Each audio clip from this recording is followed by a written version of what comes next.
when I was younger, it was emphasized in my household very much goal setting and then taking whatever action necessary to achieve those goals, and what have you done today and how have you been productive, and it's That's not all off. No. Because in the goal setting, there is a sifting and sorting and deciding. And in goal setting, there is often a deliberate focusing on what's in the vortex. Yes. And so in setting the goal, often you're focused upon what you've already put into the vortex, so you are coming into the receiving mode. And in the receiving mode, then the impulses that come always pay off. So we don't want to separate what we're talking about here from goal setting once you understand yes, what's going on here. yes. And the difference being in where I am now, because everybody sets goals, that's just exactly what you were saying in terms of what do you want, and the declaration of it, and moving towards it. You set the goals vibrationally. The declaration of it is not the setting of the goal. The declaration of it is you tuning yourself to the goal you've already set. That's a nugget. Yeah. That's huge. And in terms because of, so often people think that the way they create is by setting the goals. Well, you've already created. When you receive the idea of the goal, you're already well along the way. By the time the idea that I have a goal has percolated up through the vortex and you've received it in the receiving mode, you're well along the way. It's a slam dunk. You cannot miss. If you have realized it as an idea or even as what you want to call a goal, so much of the accomplishment of it has already happened, and now it really is what our friend who sat here first said to us about just relaxing and letting it be. Yeah, the momentum has gathered enough to. Yes. The difference being now, I think being able to relax in the process of it that much more is to know, and you've said this a bajillion times in so many words, and your lexicon has expanded over time with every single person who needs to, any individual way that they need to hear it or that resonates with them. But just to know that there are no wrong turns, every step along the way, everything that comes into being, every single thing you experience in all of your senses. Because even if you are taking what you consider to be wrong turns, and even the deeper into the feeling of being lost that you find yourself, the stronger your desire to be found is. And so there's just no way but a happy way out of anything, because whatever you're living is causing you to ask at varying degrees, and when you ask, it is always given. So the whole point of what we're focused upon here is giving yourself permission to expect good outcomes no matter what. But that takes some practice. Yes. And to know that every step is a step towards what you want. In the past, we have said sometimes to some people, if you can remember something that wasn't working and then was working, it can give you more confidence that this too can be like that. But today, with this motion forward and understanding that we've all accomplished together, we are not so interested in you trying to remember things as just focus in the fullness of your now and allow not someone who is remembering to speak to you or influence you or call you, but someone who just knows. Because there's a difference between remembering and knowing. And since you are always in a leading edge place, everything that you are living now and everything that you are moving forward to and through, you can't remember because it's all new. So your knowledge is about what? Is it about the trail? Is it about the path? Is your knowledge about the unequivocal laws? Is your knowledge about your guidance system? Is your knowledge about the love of your inner being?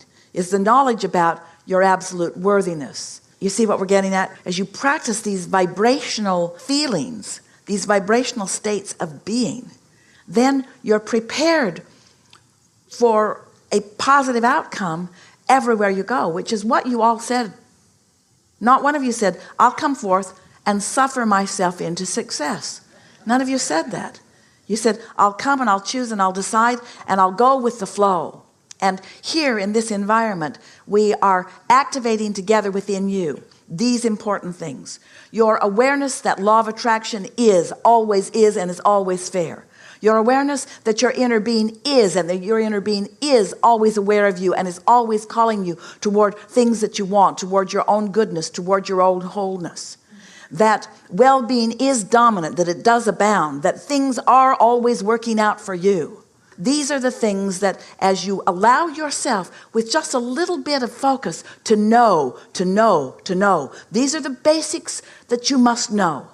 You are an extension of source energy, and there is a relationship between your focus and the focus of the source within you at all times. Know that. Watch for it. Prove it to yourself. Know it. Because when you know these things that are absolutes, and then you move into experiences that are new, those things you know will make the things that are new surprises and delights, not ongoing challenges. You see what we're getting at? This is a really good time for a segment of lunch.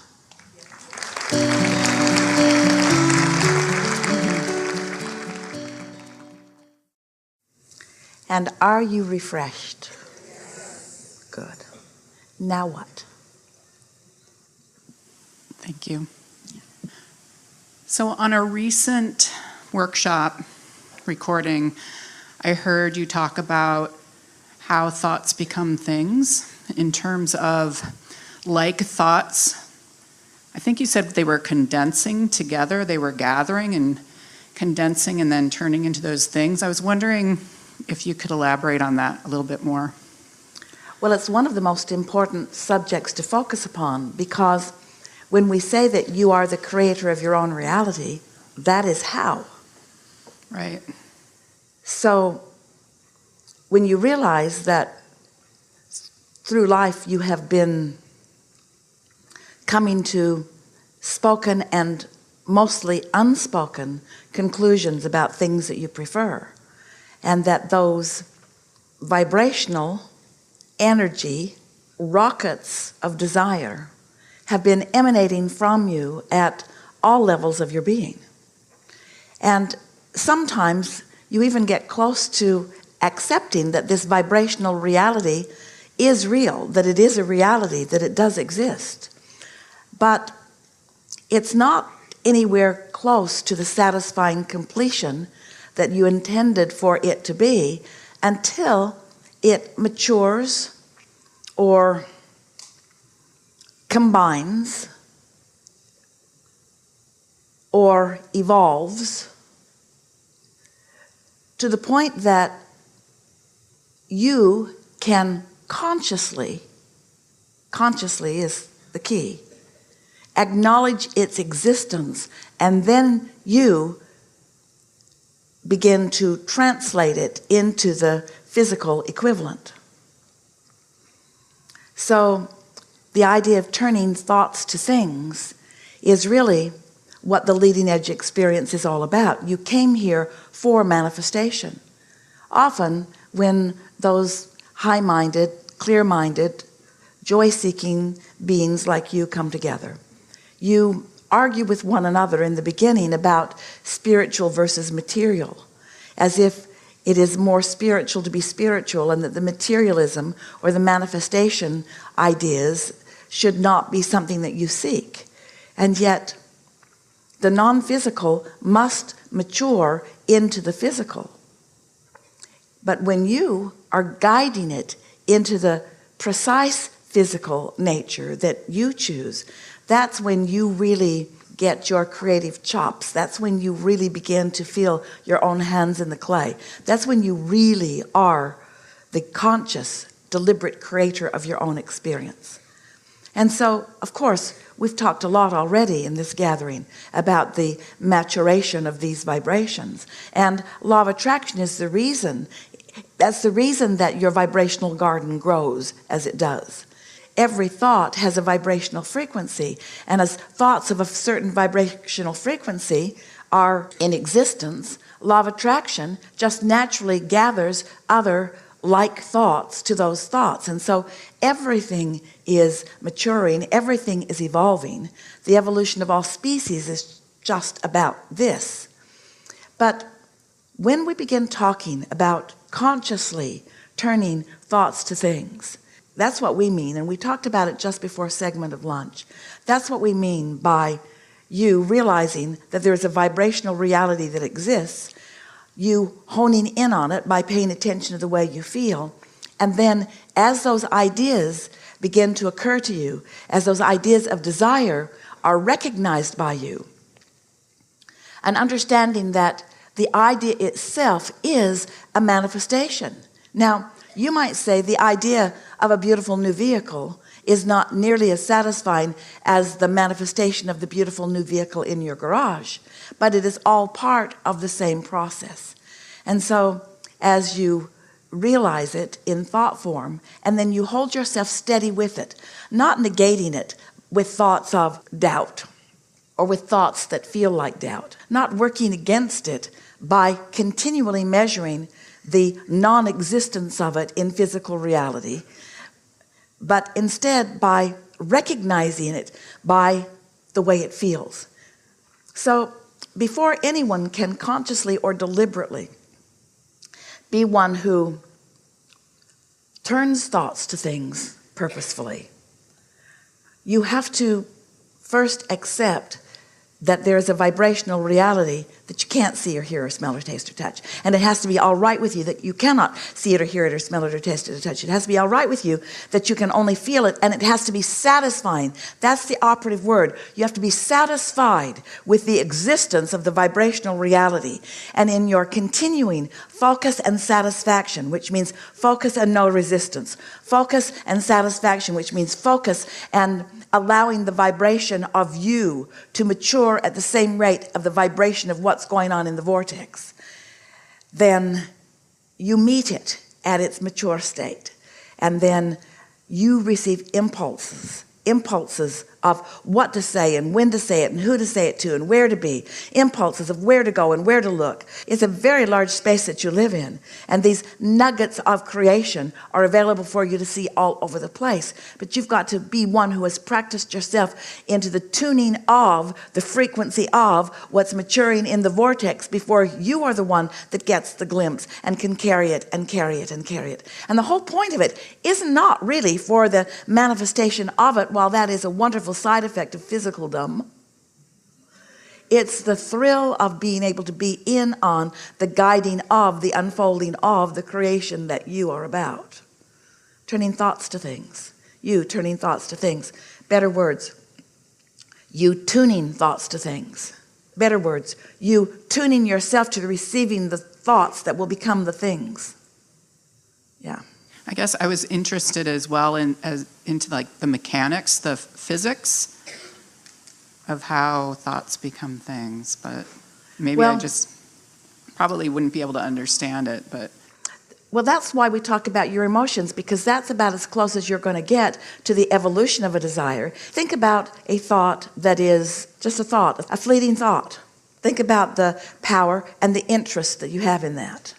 Then think about a thought that is not just fleeting, it deserves a second look by you. And as you look, it's pleasing and appealing as you look or as you focus. And then think about a thought that is not just appealing, but it's fascinating. Think about things that you are just fascinated with, things that get your juices flowing, things that you find yourself feeling eager about or wanting to talk about. And then think about those things that you've been thinking about and talking about that are showing up. We talked about that a few days ago. Just the 11:11 on your clock. That's exciting to see that fleeting thought turn into something where you feel the impulse of it and you look often. In other words, that's exactly a thought turning to a thing. It's an impulse and a looking and then a rendezvous with something that feels meaningful to you. Then it becomes not only interesting but passionate. Something that you find yourself wanting to think about. You think about it purposefully. You think about it on purpose, and you're aware of when you worry a little, and so you pull back from it, and you're guiding the focus of your own thought. And then it's not long after you have accomplished that on any subject before circumstances begin to rendezvous. Simple things that are wonderful to acknowledge, like our friend who met Esther and her family in the elevator.